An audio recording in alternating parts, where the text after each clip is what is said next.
Kolosas, Kabanata 4. Mga Panginoon, gawin ninyo sa inyong mga alipin ang matuwid at katampatan. Yamang nalalaman ninyo na kayo naman ay meron ding isang Panginoon sa langit. Manatili kayong palagi sa panalangin, na kayo'y mangagpuyat na may pagpapasalamat.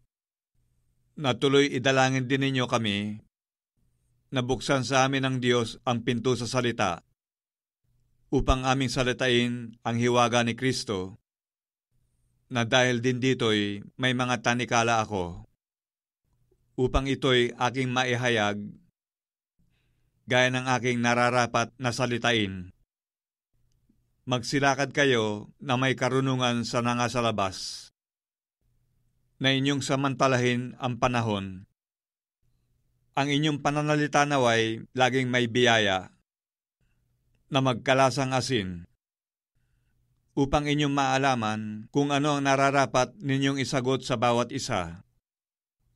Ang lahat ng mga bagay ukol sa akin ay ipatatalastas sa inyo ni Tikiko, na minamahal na kapatid at tapat na ministro, at kasamang lingkod sa Panginoon, na siyang aking sinugo sa inyo sa bagay na ito, upang maalaman ninyo ang aming kalagayan, at upang kanyang aliwin ang inyong mga puso, na kasama ni Onesimo, tapat at minamahal na kapatid, na siya'y isa sa inyo.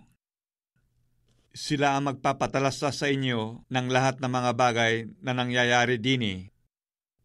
Binabati kayo ni Aristarco na kasama ko sa bilangguan, at ni Marcos na pinsan ni Bernabe. Tungkol sa kanya'y tinanggap ninyo ang mga utos. Kung paririyan siya sa inyo, ay inyong tanggapin. At si Jesus na tinatawag na husto, na pawang sa pagtutuli, ang mga ito lamang ang aking kamanggagawa sa kaharian ng Diyos. Mga taong naging kaaliwang ko, binabati kayo ni Epapras, na isa sa inyo, na lingkod ni Kristo Jesus, na siyang laging nagsisikap dahil sa inyo sa kanyang pananalangin, upang kayo'y magsitatag ng mga sakdal at lubos na tiwasay sa lahat na kalooban ng Diyos. Sapagkat siya'y binibigang kong patotoo na siya'y totoong nagpapagal sa inyo. At sa nanga sa Laodicea, at sa nanga sa Hierapolis, binabati kayo ni Lucas, ang minamahal na manggagamot, at ni Demas. Batiin ninyo ang mga kapatid na nanga sa Laodicea, at si Nimpas, at ang iglesyang nasa kanilang bahay. At pagkabasa ng sulat na ito sa inyo, ay ipabasa naman ninyo sa iglesia ng mga taga-Laodicea, at basahin naman ninyo ang sulat na mula sa Laodicea. At sabihin ninyo kay Arkipo, ingatan mo pa rin ang ministeryo na tinanggap mo sa Panginoon.